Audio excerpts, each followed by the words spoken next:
삼성전자 오늘 23만 8천 원까지 밀렸습니다. 전 거래일보다 8.76% 내린 23만 9,500원으로 끝났고 24만 8천 원에 출발한 뒤 24만 9,500원을 찍었지만 장 막판까지 매도 압력을 이겨내지 못했어요. 근데 떨어졌다는 사실보다 어떻게 떨어졌는지가 더 중요합니다. 반등이 이어지는지보다 오늘 저점이 다음 거래일에도 지지되는지가 먼저예요. 반갑습니다. 삼성전자 주주분들 신민석 프로입니다. 오늘 시장은 지수 하나만 보고 전체가 무너졌다고 말하면 틀립니다. 코스피는 6,257.45로 5.12% 밀렸지만 상승 종목은 455개이고 하락 종목은 419개였어요.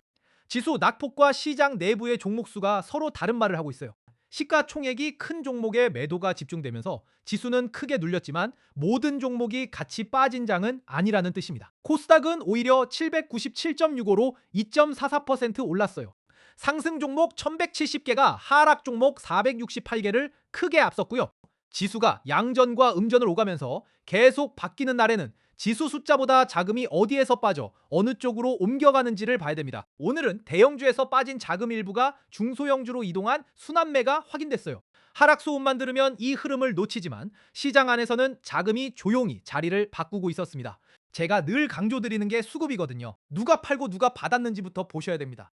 코스피에서는 개인이 4조 6,527억 원을 순매수했고 외국인은 2조 8,427억 원, 기관은 1조 9,475억 원을 순매도했어요.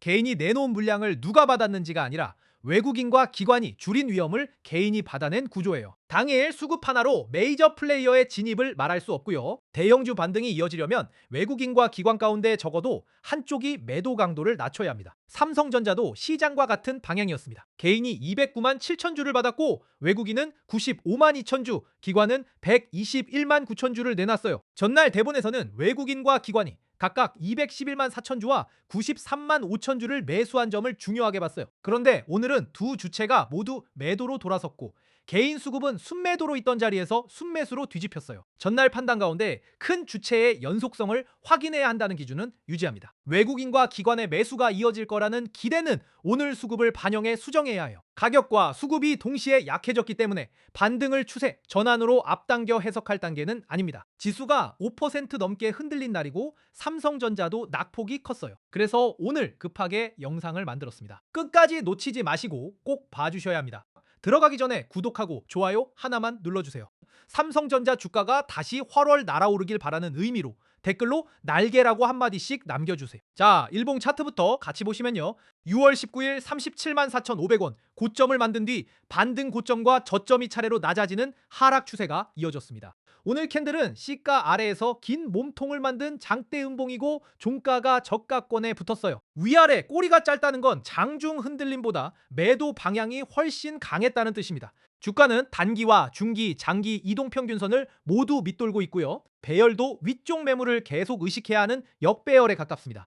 첫 번째 지지는 오늘 만든 저점입니다. 다음 거래일에 이 자리를 다시 건드리더라도 거래량이 줄고 저점이 높아지면 급한 매도가 한 차례 진정됐다고 볼 수 있어요. 반대로 같은 자리에서 거래량이 다시 늘면서 저점을 낮추면 가격 발견 과정이 더 이어질 수 있어요. 제 판단은 지금 반등을 미리 확신하기보다 매도 강도가 꺾이는 순서를 확인하는 쪽이 맞습니다. 위쪽 저항은 오늘 시가와 고가가 만들어 놓은 구간입니다. 가격이 반등하더라도 이 구간에는 오늘 손실을 본 단기 자금의 본전 매물이 나올 수 있어요.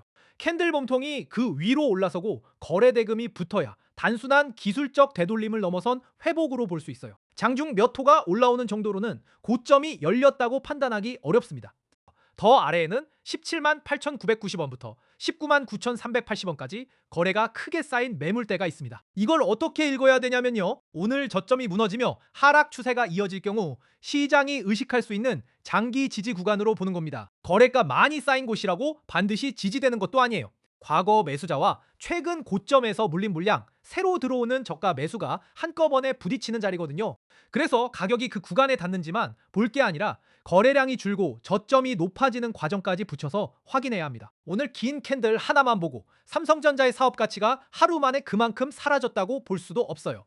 메모리 반도체와 파운드리, 스마트폰 사업이 만드는 실적 흐름은 하루 가격과 별도로 봐야 해요. 다만 사업 가치와 주가의 방향은 같은 속도로 움직이지 않습니다. 지금은 실적 기대보다 외국인 수급과 매물 압력이 단기 가격을 먼저 결정하는 구간입니다. 거래량은 2,739만 4천 주였고 공매도는 448만 천 주로 전체 거래의 16.36%를 차지했습니다. 던진 사람이 있었다면 반대편에서 받은 주체도 있습니다. 근데 거래량이 터졌다는 이유만으로 매집이라고 단정하면 안 됩니다. 공매도 비중이 높게 나온 날에는 되사기 물량이 섞일 수 있고 개인의 저가, 매수도 함께 들어오거든요. 다음 거래일에 거래량이 줄면서 저점을 높이는지가 손바뀜의 질을 가르는 기준입니다. MACD 오실레이터는 영선 아래에 머물러 있어서 중기 하락 동력이 아직 끝났다고 보기 어려워요. 최근 음의 막대가 줄어드는 모습만으로 추세 전환을 확정할 수도 없어요. 가격이 저점을 높이고 큰 주체의 매도가 줄어드는 변화가 먼저 나와야 합니다. 지표의 높고 낮음만으로 가격을 단정하기보다 실제 매도 물량이 줄어드는지 확인해야 합니다.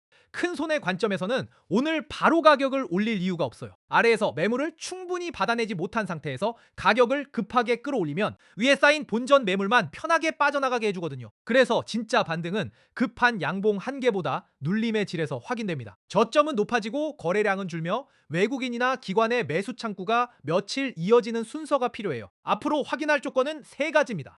첫째, 오늘 저점 부근에서 추가 하락이 멈추고 다음 캔들의 저점이 높아지는지 봅니다. 둘째, 오늘 음봉의 중심 가격과 시가 구간을 거래 대금과 함께 회복하는지 확인합니다. 셋째, 외국인과 기관의 매도 규모가 줄거나 한쪽이라도 순매수로 돌아서는지 봅니다. 세 조건 가운데 두 가지 이상이 맞아야 반등의 신뢰도가 높아집니다. 반대로 저점 이탈과 큰 주체의 매도가 함께 이어지면 회복 시나리오는 바로 늦춰야 합니다. 여기까지 삼성전자 오늘 흐름을 하나씩 짚어드렸습니다. 도움이 되셨다면 구독하고 좋아요 한 번씩만 눌러주세요. 제 영상을 매번 실시간으로 보시긴 어렵잖아요. 장중에 흐름이 바뀌면 그때는 이미 늦습니다.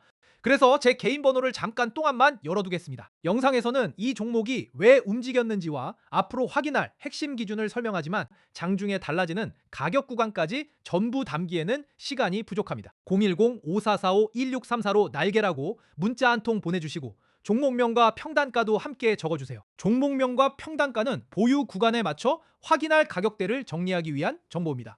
장이 열리기 전에 관심 종목과 확인할 가격 구간, 왜 그 종목을 보고 있는지까지 정리해서 보내드려요. 비용은 전혀 없습니다. 전부 무료입니다. 저는 장중 내내 이 화면을 확인하고 있으니 혼자 보는 것보다 필요한 분들과 함께 확인하면 됩니다. 삼성전자 말고도 영상으로 다뤘으면 하는 종목이 있으면 댓글로 남겨주세요. 댓글을 확인해서 순서대로 다뤄드릴게요. 신청 자료에는 상승장 대응법과 하락장 대응법, 과거 급락 차트 사례를 함께 담아두었어요. 상승 초입과 끝물을 가르고 버틸 자리와 비중을 줄일 자리를 나누며 비슷한 급락 국면을 대조하는 기준입니다.